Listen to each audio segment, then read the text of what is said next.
किताब का विमोचन उन्होंने जो है यहाँ करवाया हरिद्वार में 12 दिसंबर को उसका विमोचन हरिद्वार में करवाया। उस टाइम तक वो वसीम रिजवी थे, उन पर केस दर्ज हुआ, मुकदमा दर्ज हुआ, कोई बात नहीं, मुकदमे उन पर और भी बहुत दर्ज हैं, लेकिन कोई कार्रवाई नहीं हुई। उसके बाद यहाँ एक धर्म संसद हुई 17, 18 और 19 को। उस धर्म संसद में उन पे भी मुकदमे दर्ज हुए, मुझ पे भी मुकदमे दर्ज हुए।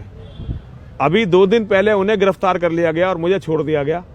केवल उस व्यक्ति के माध्यम से भारत में जिहादियों के समर्थकों ने एक संदेश दिया है कि अगर तुम मुसलमान से हिंदू बनोगे और मोहम्मद के खिलाफ बोलोगे तो ये अंजाम होगा, तुम जेल भी जाओगे, तुम्हारा अपमान भी होगा, प्रताड़ित भी होगे। इसके विरोध में मैं यहाँ पर अनशन पर बैठा हुआ हूँ। तो आपको क्यों लगता है कि पुलिस आपकी जगह जितेंद्र त्यागी? भाई हम दोनों ने, अगर वो क्राइम है, पहली बात तो क्राइम कोई नहीं था। मेरी बात पहले जी, मेरी बात खत्म हो जानी थी। तो आपको क्यों लगता है कि आपकी जगह जितेंद्र त्यागी जी को ले गई? मेरी जगह नहीं, लेकिन जहाँ एक क्राइम वही मैंने किया, वही त्यागी जी ने किया। आप संयोजक भी थे। हाँ वो धर्म जी है ना, आप जी संयोजक भी थे। आपकी जगह फिर जितेंद्र त्यागी जी को पुलिस क्यों ले गई? बिल्कुल, उन्हें क्यों गिरफ्तार किया, हमें क्यों छोड़ा?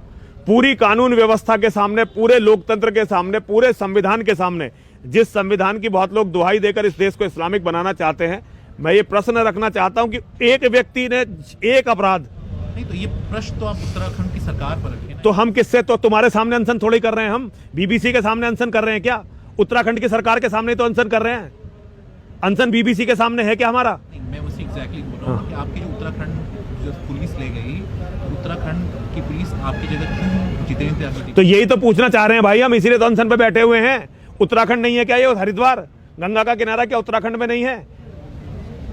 नहीं, तो इसमें आपने बताया कि जिहादी जो शब्द आपने इस्तेमाल किया, वो हुआ क्यों? शब्द आप क्यों इस्तेमाल कर रहे हैं? वो इसलिए इस्तेमाल कर रहे हैं क्योंकि जिहादियों का पैसा, जिहादियों की औरतें, उन्होंने इस भारत के इतिहास को बदल दिया है। जिहादियों का पैसा हर जगह पहुंच रहा है, इसीलिए लाखों हिंदू मारे जाते हैं, इस्लाम के जिहादी हर साल मार देते हैं, कोई प्रश्न नहीं उठता। लेकिन कुछ भी हम आवाज उठाते हैं आत्मरक्षा के लिए तो हम लोगों को कल्पित घोषित कर दिया जाता है। ये इस चीज को दिखाना आज दुनिया को बहुत जरूरी है। इसी आपका एक वीडियो आया है जिसमें, जो मैं देख रहा था, उसमें है कि आप एक पुलिसकर्मी से पूछ रहे हैं कि आप उन्हीं क्यों? मैं यही सवाल उठा रहा हूं लगातार।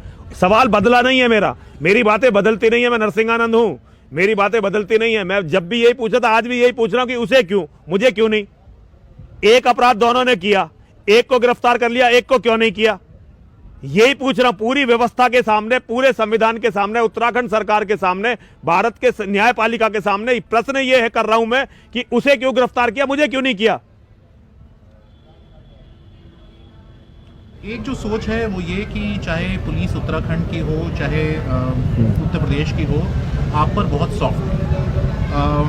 32 बार जेल रहा हूं मैं। सुनिए 32 बार सुनिए। सॉफ्ट जो आपने पहले उसका सुन तो लो, जो तुम सॉफ्ट बता रहे। 32 बार जेल रहा हूं मैं। अभी कब गए हैं जेल आप? आखिरी बार गया हूं 3 साल पहले, उत्तर प्रदेश में 3 साल पहले, योगी जी करा। सुनिए, ये सब बकवास है। ये केवल क्योंकि कानून, संविधान मुझे भी बोलने की उतनी आजादी देता है जितनी ओवैसी को देता है, जितनी अबू आजमी को देता है। वो भी तो बाहर हैं जितनी। तो आप अपनी आजादी का इस्तेमाल तो कर रहे हैं। हाँ, तो मैं इसीलिए, और मैं जमानत पे हूं, वो जमानत पे भी नहीं है, लेकिन आप मुझ पे सवाल उठा रहे हैं। उन पे सवाल भी उठाने की हिम्मत आप पे नहीं है। क्योंकि मैं आपके सामने नहीं, क्योंकि आप केवल मेरे सामने रख सकते हैं, आप उनके सामने रख ही नहीं सकते इस सवाल को। मुझसे बुरी बुरी बातें इस देश में कही जाती हैं, लेकिन उन पर मुकदमे भी दर्ज नहीं होते। आप ये जो बात होती है कि पुलिस चाहे उत्तराखंड की हो, चाहे यूपी पुलिस की हो, सॉफ्ट, और ये जो आपको नहीं, आपकी जगह जितेंद्र त्यागी जी को ले गए हैं, वो उसका एक एग्जाम्पल बताया जाता है।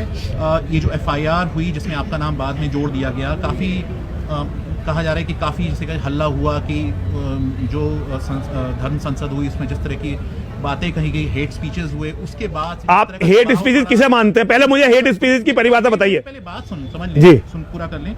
उसके बाद से FIR में आपका नाम जोड़ा गया, तो इसलिए आरोप लग रहे हैं कि उत्तराखंड की पुलिस आप पर सॉफ्ट है और इसके बावजूद आपकी जगह वो जितेंद्र त्यागी जी को गिरफ्तार। अब आपके समझ में कुछ आ तो रहा नहीं है।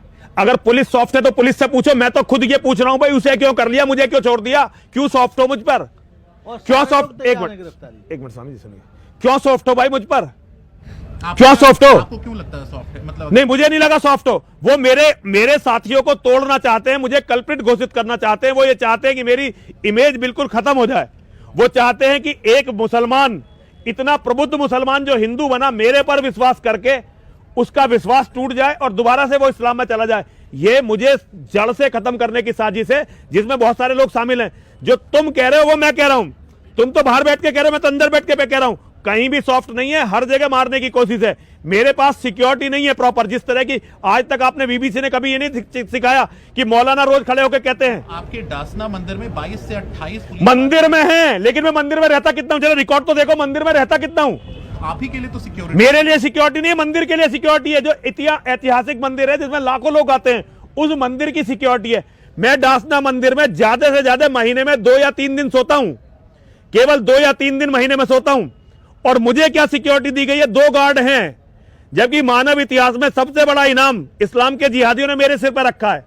हो कहां भाई सच के लिए? तुम पुलिस से मेरी बात हुई है, उनका कहना है कि आपकी जान को खतरा है जी। और जो 22 से 28 पुलिस वाले मंदिर पर तैनात है। मंदिर में धर्म प्रचारक हूं, मेरा मंदिरों से क्या? मैं मंदिर का महंत नहीं हूं, उसका डासना देवी मंदिर का मैं महंत नहीं हूं, मैं वहां रहता नहीं हूं। वहां तुम जी पीठाधीश है या पीठाधीश्वर भी नहीं, मैं उसे छोड़ चुका हूं मंदिर को। और भाई जब मैं वहां रहता नहीं, सुरक्षा मेरी कर रहे हो कि ईंट पत्थरों की कर रहे हो? खतरा ईंट पत्थरों को कि मुझे है?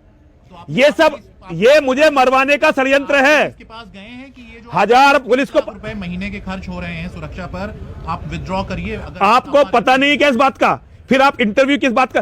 पुलिस को कई बार बताया जा चुका कि खतरा यति नरसिंहानंद सरस्वती को है, ईंट पत्थरों को, इस्लाम के जिहादियों से खतरा नहीं होता। मंदिरों को तो हमारा कत्ल करके वो वैसे ही कब्जा लेंगे। खतरा मंदिरों को नहीं है, खतरा हमें है। और कहीं भी पुलिस ने हमें सुरक्षा नहीं दी है।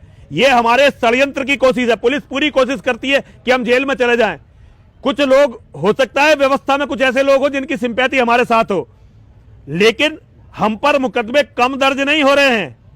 छोटी छोटी बातों में हम पर मुकदमा दर्ज हो रहे हैं, जबकि मुसलमान जिहादी उससे कड़ी बातें कहते हैं, कोई बोलता नहीं है। तुम्हारी हिम्मत नहीं वहां इंटरव्यू लेने की। मुकदमे दर्ज होने के बावजूद भी आप जेल तो वो तो हमें न्यायपालिका, अरे न्यायपालिका दे रही है भाई। हाँ, तो वही तो बात हो रही है कि जो बात होती है कि भाई जो पुलिस जिस तरह के चार्जेस लगा सकती है, एक वरिष्ठ वकील है उनसे मैं बात कर रहा था, तो उनका कहना था कि आप पर यूएपीए लगना चाहिए था, लेकिन आप पर यूएपीए नहीं लगाया। जिस तरह के चार्जेस लगे हैं उसमें आराम से बेल मिल जाती है, या फिर उतनी मुश्किल नहीं होती है। नहीं, यूएपीए किस बात पे लगना चाहिए? मेरे पे कोई हथियार है? मेरे पे कोई, मेरे पास सिर्फ एक बोलने पे यूएपीए लग जाएगा?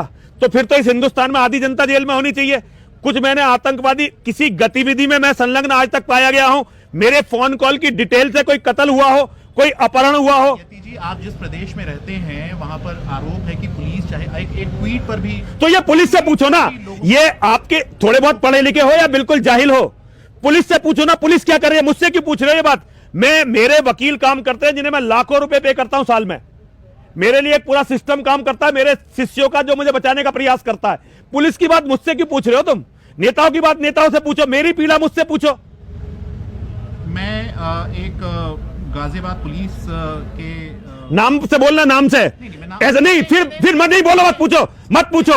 अगर नाम, एक तो पहले आराम से बात करिए, आराम से बात एक मिनट, तेरी तुझे यहीं पिटना, आराम से बात करिए, आराम से एक मिनट। यति जी अरे रुको ना यार, ये बदतमीजी कर रहा है। अरे ये बदतमीजी कर रहा है।